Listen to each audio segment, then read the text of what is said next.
In this video we will see what is the use of associate control ID. Let's say we have a text box with any ID, and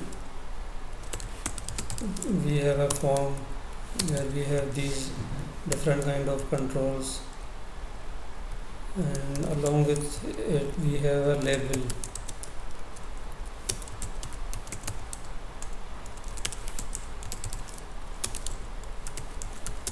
There is a property along with the label which is called associate control ID.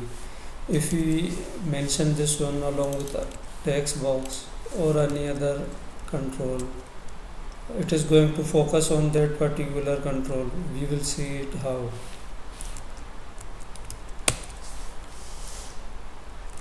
I have to assign a label to it.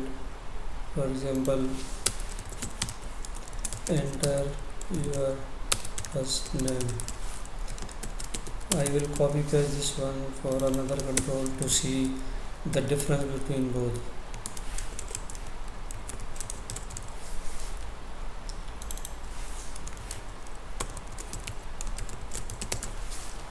And we will associate with this label the control of second text box.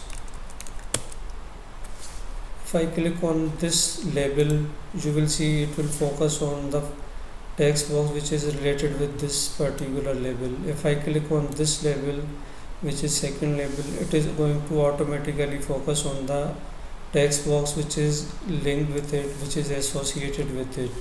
So actually the use of associated control ID is to focus on the control which is related with any label. So if we click on the label, it is going to focus on that control.